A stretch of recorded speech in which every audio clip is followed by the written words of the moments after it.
দেওয়ার কোনো মানে হয় না। বাড়িতে বাচ্চারা যথেষ্ট ভালো খেতে পায়, এই ভাত করার জন্য স্কুলে আসার নাম বাড়ানোর তো কোনো দরকার নেই। মানে এটা মনে হচ্ছে যে সরকার থেকে দিচ্ছে, সরকার থেকে দিচ্ছে, তা সরকার থেকে না দিলে তারা দিচ্ছে কি করে? বাচ্চাদের পুষ্টিকর খাদ্য দেওয়া খাবার এই যে শুধু ভাত, শুকনো ভাত, একটা তার সঙ্গে ডিম নেই, একটু আলু নেই, ঝোল নেই, তরকারি নেই, কিচ্ছু নেই। এটা মানে দিনের পর দিন বাচ্চারা কি করে খায় এরকম? আমরা কিছু বলি না তাই জানতেন না আজকে এটা শুধু ভাত দেওয়া হয়ে গেল না, আমরা কিছুই জানতাম না, শুধু ভাত দিচ্ছে।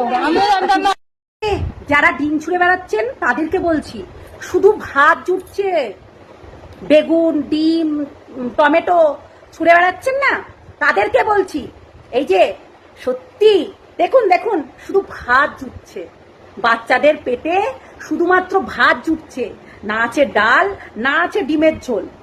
ঠিক আছে, এইবার কি বলবেন? আমি তো বলবো এই ঢুম্পার কাছে যান, এই ঢুম্পার কাছে গেলে সব উপায়ের হাল বেরোবে। কেননা টানা এক নিঃশ্বাসে কত রকম কথা বলেছে, কত বড় বড় কথা বলেছে, আর এখন শুধু বুকনি মারছে অন্যদিকে। তা আমি বলছি ঢুম্পাকে, কিরে এইগুলো দেখতে পাচ্ছিস না?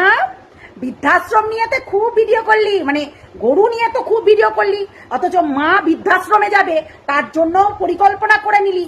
বলছি বাপ মায়ের তো খাবারে শুধুমাত্র ভাত জুটছে, আর অন্য কিছু জুটছে না।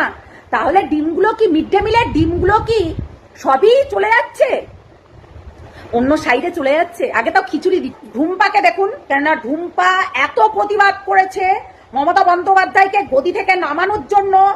বালি দেখে বেরিয়েছে, গঙ্গার জল দেখে বেরিয়েছে, কোথায় নোংরা আবর্জনা পড়ে আছে সেখানে দেখে বেরিয়েছে, কোন জায়গায় পার্কে চুমাচাটি করবে সেই পার্ক বন্ধ হয়ে গেছে সেই পার্ক দেখে বেরিয়েছে।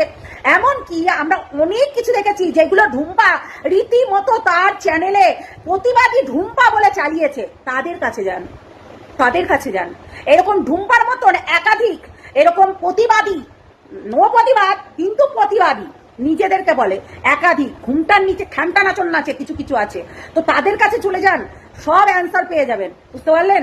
এই যে এত অবজেকশন আসছে, মমতা বন্দ্যোপাধ্যায় যখন ছিল এত কি অবজেকশন দেখতে পেতেন কি না?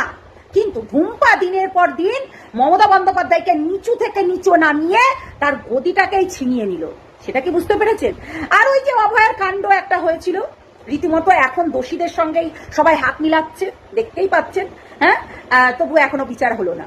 আমরা 2 মাস 3 মাস এত লোককে ধরাধরি করছে। যাই হোক, এটা না হয় পরের ভিডিওতে বলবো, কিন্তু হ্যাঁ আমি একটা কথাই বলবো, কাকিমা জেঠিমারা যারা এরকম সমস্যাতে ভুগছেন, যে ভাত দিচ্ছে শুধু, ডাল দিচ্ছে না, ডিমের ঝোল দিচ্ছে না, সয়াবিনের তরকারি দিচ্ছে না, তাদেরকে বলবো সব টাকা পয়সাগুলো ঢুম্পার কাছে আছে। বুঝতে পারলেন? ওই গাড়ি কিনলো না, ওই গাড়ি কিনে মনে হয় শেষ করে দিয়েছে। আর ওই যে গুন্ডা বাহিনীদের কাছে ডিমগুলো চলে গেছে, হ্যাঁ, আলু ডিম তারপরে টমেটো সব কিন্তু ওই গুন্ডা বাহিনীদের কাছে গেছে। বুঝতে পারলেন? তার মানে বুঝতেই পারছেন কতটা ঝোল চলছে। তাহলে ঝোলটা আপনাদেরকে কি করে দেবে?